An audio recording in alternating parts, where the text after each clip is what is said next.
আসসালামু আলাইকুম ভিউয়ার্স, রেহেনার রান্নাঘরে আপনাদেরকে স্বাগতম। আশা করি দেশ ও প্রবাসে যায় যেখানে আছেন আল্লাহর রহমতে ভালো আছেন, সুস্থ আছেন। আমি আজকে আবার একটা দারুণ মজার রেসিপি নিয়ে চলে এসেছি। আজকে আমি ছোট মাছ আম দিয়ে চচ্চড়ি করে দেখাবো। আম দিয়ে আমরা অনেক রকম খাবার খেলাম, আমের আচার, আমের চাটনি, আমের ভর্তা, আমের টক। এবার আমরা আম দিয়ে ছোট মাছ চচ্চড়ি করে খেয়ে দেখব। এই গরমে এরকম ছোট মাছ যদি আম দিয়ে চচ্চড়ি করা যায় তাহলে আর অন্য কোনো তরকারি লাগবে না, এবং মুখের রুচি যদি না থাকে মুখের রুচি ফিরে চলে আসবে।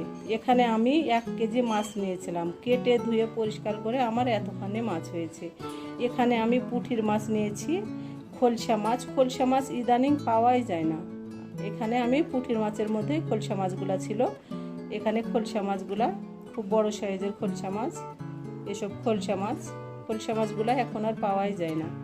আমার এই ছোট মাছের সঙ্গে খলসা মাছ ছিল। খলসা মাছ, এখানে আছে ময়া মাছ, চান্দা মাছ, কাটা পাতাশি মাছ, এখানে 3-4 রকমের মাছ মিশানো আছে। আমি 1 কেজি মাছকে কেটে ধুয়ে পরিষ্কার করে আমার এতখানি মাছ হয়েছে।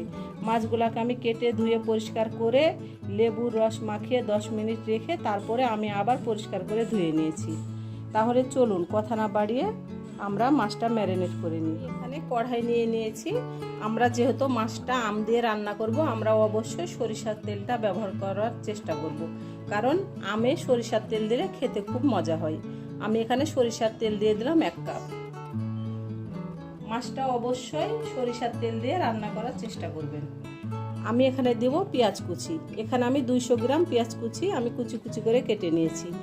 জানি পেঁয়াজের অনেক দাম, তারপরেও কিছু কিছু খাবারে পেঁয়াজ বেশি লাগে, পেঁয়াজগুলো ব্যবহার করতে হয়, নইলে খাবারগুলো খেতে মজা লাগবে না। আমি এখানে দিয়ে দিলাম 200 গ্রাম পেঁয়াজ কুচি। এখানে 250 গ্রাম পেঁয়াজ কুচি দিলেও খুব মজা হবে। আমি যেহেতু আম পেঁয়াজ দিয়েই আমি ছোট মাছের চচ্চড়িটা করব। আমি এখানে দিয়ে দেবো 1 চামচ জিরার গুঁড়া, 1 চামচ হলুদের গুঁড়া, মরিচের গুঁড়া 1 চামচ, ধনিয়ার গুঁড়া 1 চামচ, লবণ স্বাদ অনুযায়ী। আমি মশলাগুলো দিয়ে দিলাম। আমি এখানে দিয়ে দেব রসুন বাটা 1 চামচ, আদা বাটা 1 চামচ। আমি দিয়ে দেব 4-5টি কাঁচামরিচ।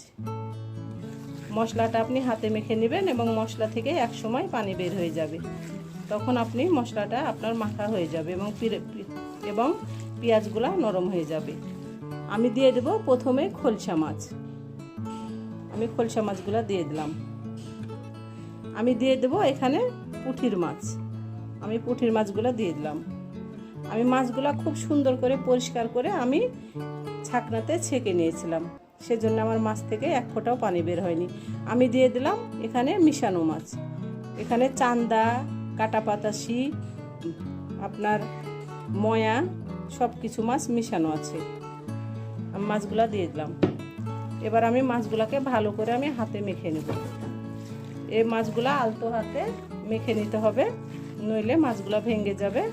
আমরা মশলাটা খুব হাত দিয়ে চেপে চেপে মেখে নিয়েছি।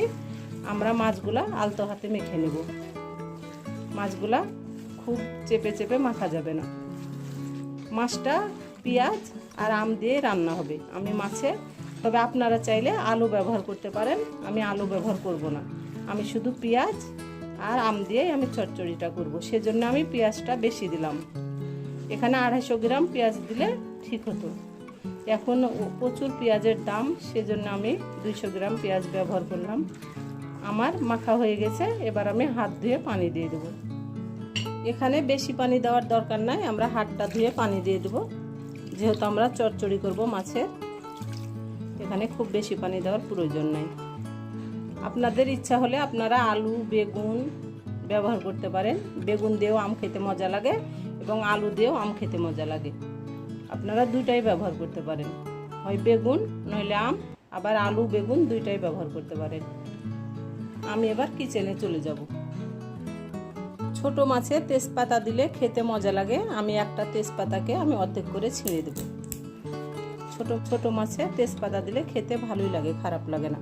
আমি একটা তেজপাতাকে অর্ধেক করে ছিঁড়ে দিলাম। চুলায় আমি কড়াই বসিয়ে দিয়েছি। এবার আমি ঢাকনা দিয়ে ঢেকে দেব। আমি 10 মিনিট রান্না করে নেব। 10 মিনিট পরে আমি ফিরে আসছি। 10 মিনিট পরে আমি ঢাকনাটা উঠিয়ে নেব। আমি 10 মিনিট আমি রান্না করে নিয়েছি।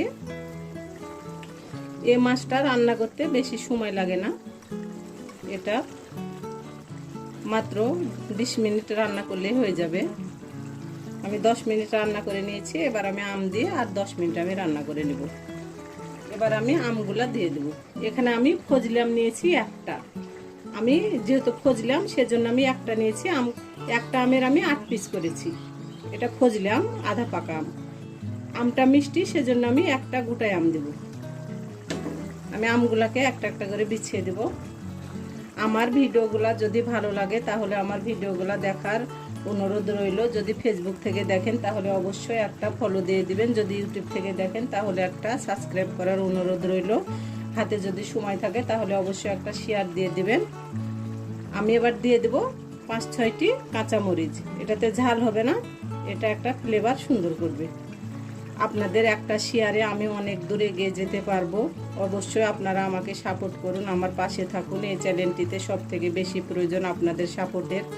আপনারা যদি আমাকে সাপোর্ট না করেন, আমার পাশে না থাকেন, তাহলে আমি কোনোদিন এই চ্যানেলটি নিয়ে সামনে এগিয়ে যেতে পারবো না।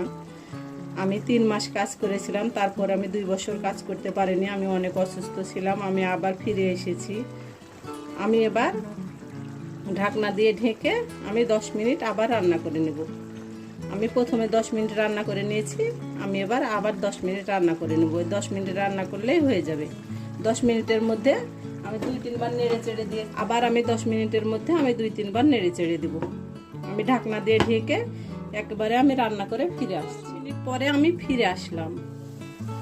10 মিনিটের মধ্যে আমি 2-3 বার নেড়ে চেড়ে দিয়েছিলাম। দেখুন আমার রান্নাটা পুরোপুরি কমপ্লিট। আমি আর ঝোল মারবো না। এটা ঝোল না, এটা তেল বেরিয়ে গেছে।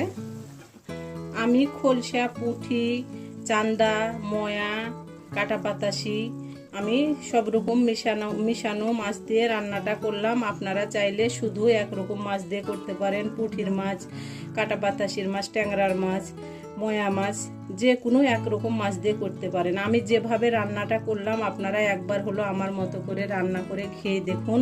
এটা অসম্ভব মজার একটা রেসিপি। এটা একটা দুর্দান্ত মজার রেসিপি। এটা যদি থাকে গরম ভাতের সঙ্গে তাহলে আর অন্য কিছুই লাগবে না।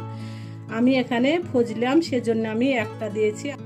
আপনাদের আম যদি টক হয় তাহলে আপনারা মাছ অনুযায়ী আপনারা আমটা ব্যবহার করবেন। যদি টক হয় আম, তাহলে যদি বেশি আম দিতে যান তাহলে কিন্তু তরকারিটা টক হয়ে যাবে, খেতে কিন্তু মজা লাগবে না। আমি যেভাবে রান্না করলাম এটা আমার একেবারে সুন্দর একটা, টকও না মিষ্টিও না, খুব সুন্দরভাবে আমি রান্নাটা করে নিয়েছি।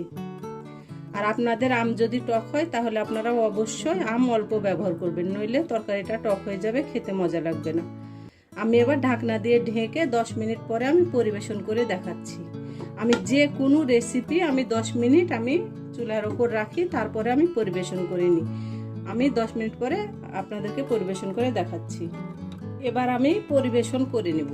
এবার আমি উঠিয়ে নেব মাছগুলো। আমি আপনাদেরকে পরিবেশন করে দেখাচ্ছি। আমি উঠিয়ে নিলাম। হয়ে গেছে আমার পরিবেশন করা। আশা করি আমার রেসিপিটা অবশ্যই ভালো লাগবে। যদি ভালো লাগে তাহলে আমার চ্যানেলটিতে লাইক, কমেন্ট, শেয়ার করতে ভুলবেন না। বেশি বেশি করে সাবস্ক্রাইব করার অনুরোধ রইল। তাহলে আজকের মতো এখানে বিদায়। আবার অন্য কোনো রেসিপি নিয়ে আসবো। সবাই ভালো থাকবেন। আল্লাহ হাফেজ।